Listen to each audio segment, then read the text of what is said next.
ओम नमो भगवते वासुदेवाय। भागवत पुराण अष्टम स्कंद पांचवा अध्याय।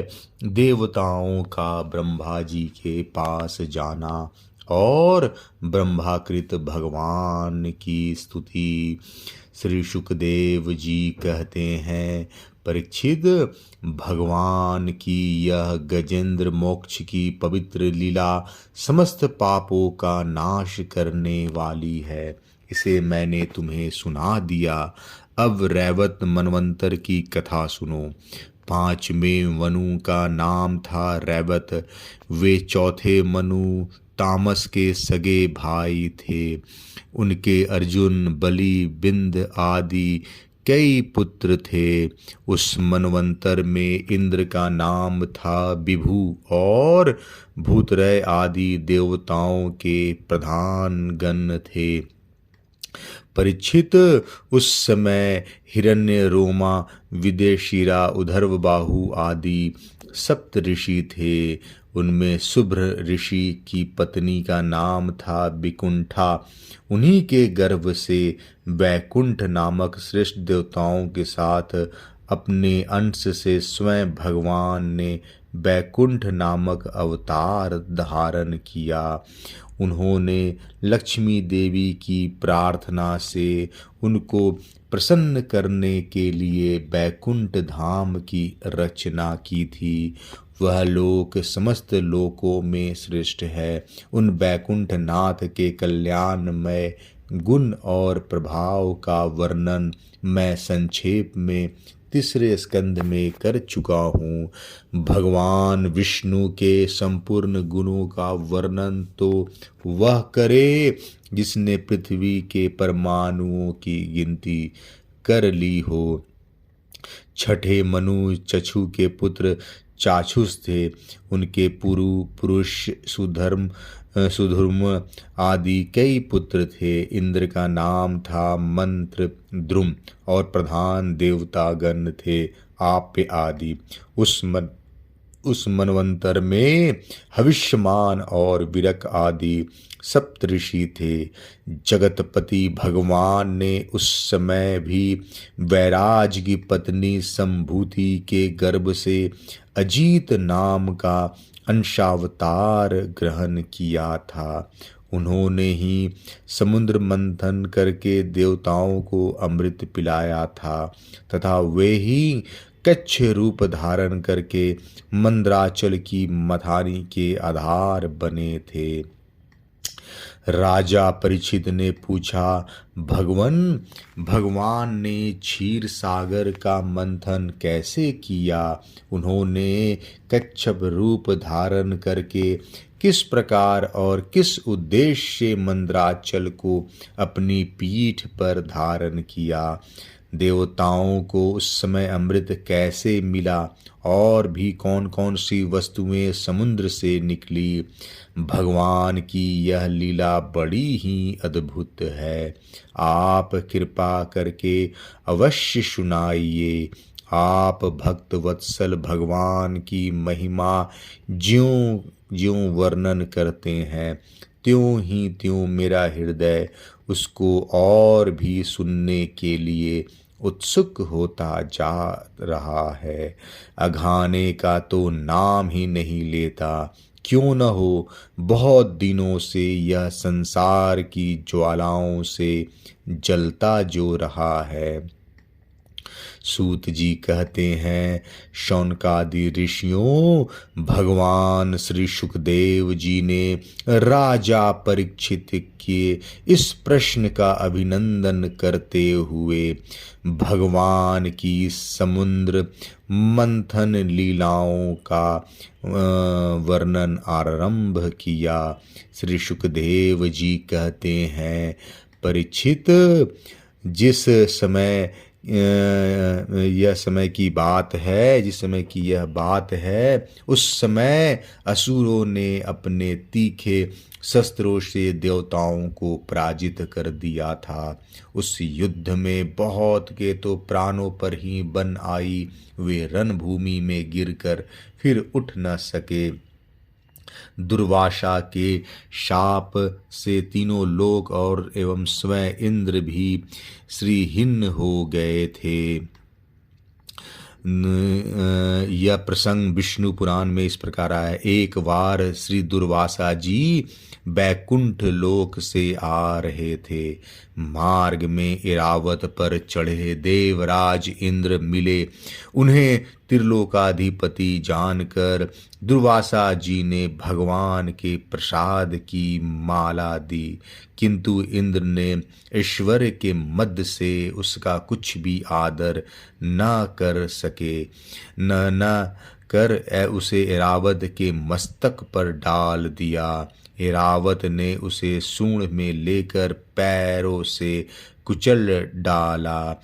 इससे दुर्वासा ने क्रोधित होकर शाप दिया कि तू तीनों लोकों सहित शीघ्र ही श्रीहीन हो जाएगा। यहाँ तक कि यज्ञ यागादि धर्म कर्मों का भी लोप हो गया था। यह सब दुर्दशा देख इंद्र वरुण आदि देवताओं ने आपस में बहुत कुछ सोचा विचारा, परंतु अपने विचारों से वे किसी निश्चय पर नहीं पहुंच सके। तब वे सब के सब सुमेरु के शिखर पर स्थित ब्रह्मा जी की सभा में गए और वहां उन लोगों ने बड़ी नम्रता से ब्रह्मा जी की सेवा में अपनी परिस्थिति का विस्तृत विवरण उपस्थित किया। ब्रह्मा जी ने स्वयं देखा कि इंद्र वायु आदि देवता श्रीहीन एवं शक्तिहीन हो गए हैं। लोगों की परिस्थिति बड़ी विकट संकटग्रस्त हो गई है और असुर इसके विपरीत फल फूल रहे हैं।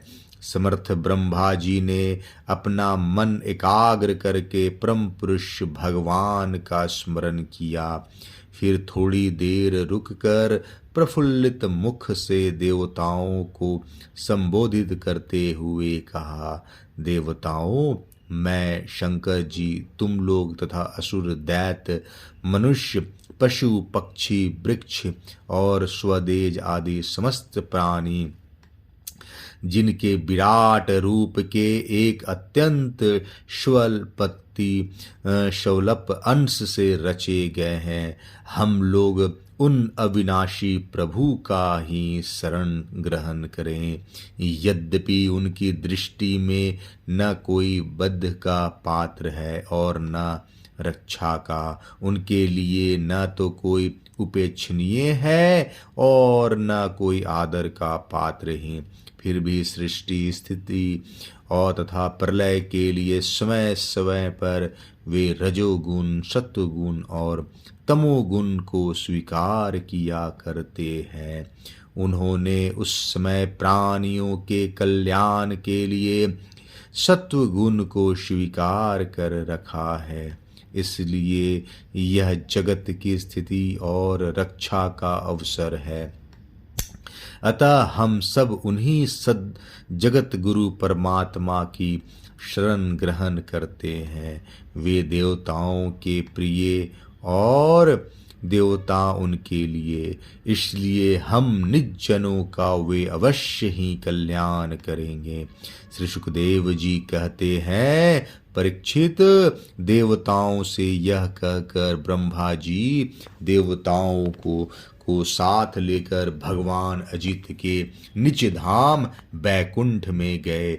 वह धाम तमोमयी प्रकृति से परे है।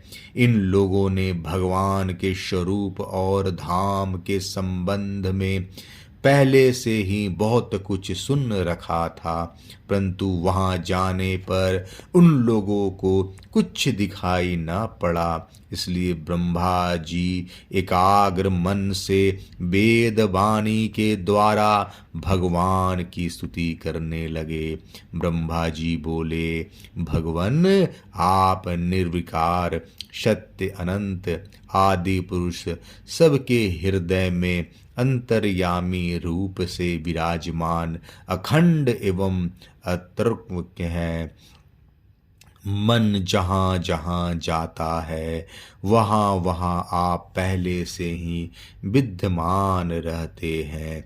वाणी आपका निरूपण नहीं कर सकती। आप समस्त देवताओं के आराधनीय एवं स्वयं प्रकाश हैं। हम सब आपके चरणों में नमस्कार करते हैं। आप प्राण, मन, बुद्धि और अहंकार के ज्ञाता हैं। इंद्रियां और उनके विषय दोनों ही आपके द्वारा प्रकाशित होते हैं। अज्ञान आपका स्पर्श नहीं कर सकता। प्रकृति के विकार, मरने जीने वाले शरीर से भी आप रहित हैं। जीव के दोनों पक्ष अविद्या और विद्या आप में बिल्कुल ही नहीं है। आप अविनाशी और सुख स्वरूप हैं। सत्ययुग, त्रेता और द्वापर में तो आप प्रकट रूप से ही विराजमान रहते हैं। हम सब आपकी शरण ग्रहण करते हैं। यह शरीर जीव का एक मनोमय चक्र रथ का पहिया है। 10 इंद्रियें और 5 प्राण, ये 15 इसके अरे हैं। सत्य, रज और तम, ये 3 गुण इसकी नाभि है। पृथ्वी, जल, तेज, वायु, आकाश, मन, बुद्धि और अहंकार, ये 8 इसमें नेमी पहिए का घेरा है। स्वयं माया इसका संचालन करती है और यह बिजली से भी अधिक शीघ्रगामी है। इस चक्र के धुरे हैं स्वयं परमात्मा, वे ही एकमात्र सत्य हैं। हम उनकी शरण में हैं जो एकमात्र ज्ञान स्वरूप, प्रकृति से परे एवं अदृश्य है, जो समस्त वस्तुओं के मूल में स्थित, अव्यक्त और देश काल अथवा वस्तु से जिनका पार नहीं पाया जा सकता, वही प्रभु इस जीव के हृदय में अंतर्यामी रूप से विराजमान रहते हैं। विचारशील मनुष्य भक्ति योग द्वारा उन्हीं की आराधना करते हैं। जिस माया से मोहित होकर जीव अपने वास्तविक लक्ष्य अथवा स्वरूप को भूल गया है, वह उन्हीं की है और कोई भी उसका पार नहीं पा सकता। परंतु सर्वशक्तिमान प्रभु अपनी उस माया अथवा उसके गुणों को अपने वश में करके समस्त प्राणियों के हृदय में समभाव से विचरण करते रहते हैं। जीव अपने पुरुषार्थ से नहीं, उनकी कृपा से ही उन्हें प्राप्त कर सकता है। हम उनके चरणों में नमस्कार करते हैं। यूं तो हम देवता एवं ऋषिगण भी उनके परम प्रिय सत्वमय शरीर से ही उत्पन्न हुए हैं, फिर भी उनके बाहर भीतर एक रस प्रकट वास्तविक स्वरूप को नहीं जानते। तब रजोगुण एवं तमोगुण प्रधान असुर आदि तो उन्हें जान ही कैसे सकते हैं। उन्हीं प्रभु के चरणों में हम नमस्कार करते हैं। उन्हीं की बनाई हुई यह पृथ्वी उनका चरण है। इसी पृथ्वी पर जरायुज, अंडज, स्वदेज और उद्विज, ये 4 प्रकार के प्राणी रहते हैं। वे परम स्वतंत्र, परम ईश्वरशाली पुरुषोत्तम पर ब्रह्म हम पर प्रसन्न हो। यह परम शक्तिशाली जल उन्हीं का वीर्य है। इसी से तीनों लोक और समस्त लोकों के लोकपाल उत्पन्न होते हैं, बढ़ते और जीवित रहते हैं। वे परम ईश्वरशाली परम ब्रह्म हम पर प्रसन्न हो। श्रुतियाँ कहती हैं कि चंद्रमा उस प्रभु का मन है। यह चंद्रमा समस्त देवताओं उसका अन्न, बल एवं आयु है। वही वृक्षों के सम्राट एवं प्रजा की वृद्धि करने वाला है।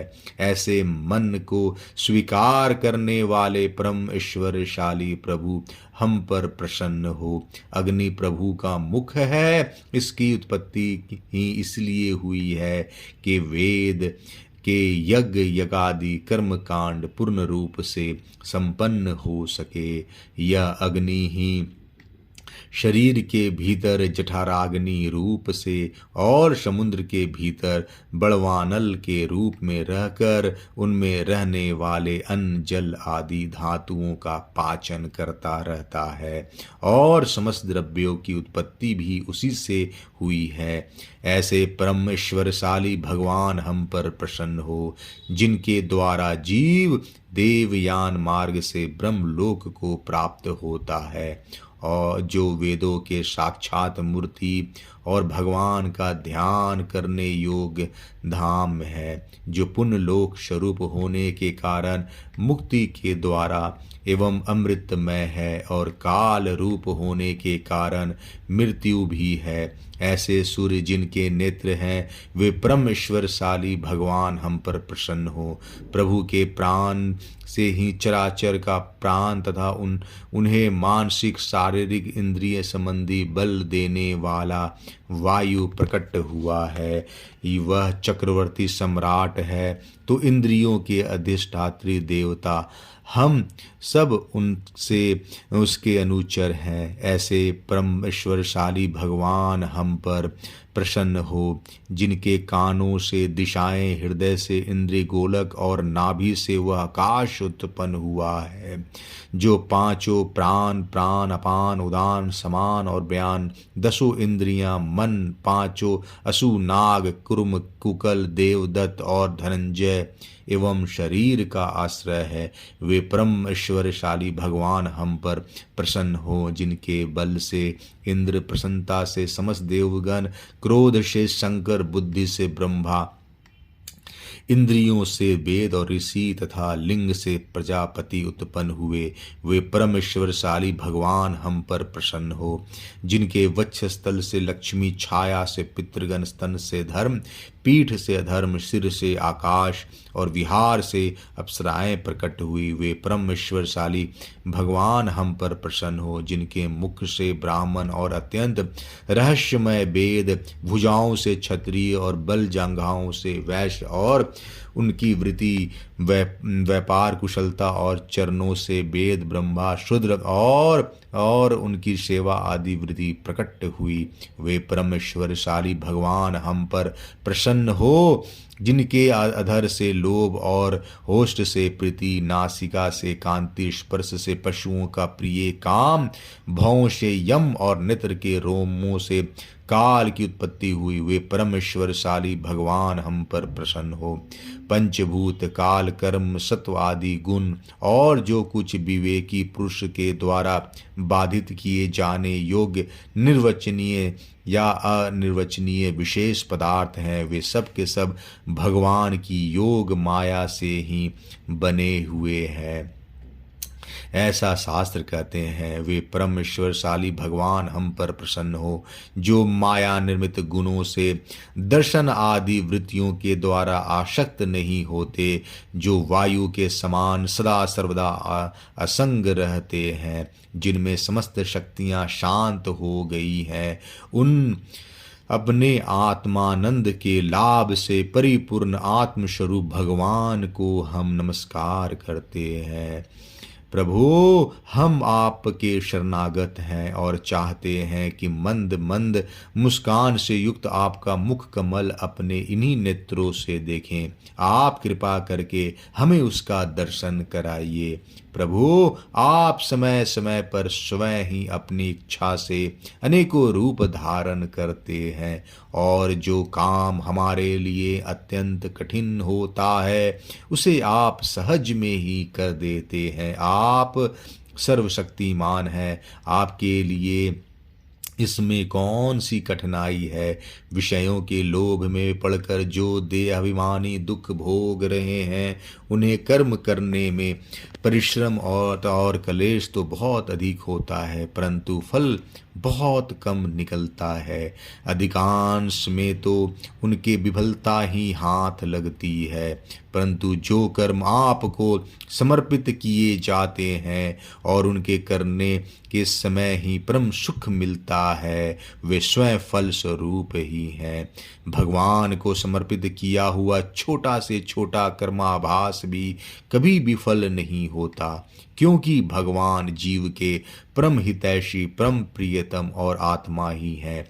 जैसे वृक्ष की जड़ को पानी से सींचना उनकी बड़ी बड़ी शाखाओं और छोटी छोटी डालियों को भी सींचना है, वैसे ही सर्वात्मा भगवान की आराधना संपूर्ण प्राणियों की और अपनी भी आराधना है, जो तीनों काल और उससे परे भी एक रस स्थित है, जिनकी लीलाओं का रहस्य तर्क वितर्क से परे है, जो स्वयं गुणों से परे रहकर भी सब गुणों के स्वामी है तथा इस समय सत्व गुण में स्थित है।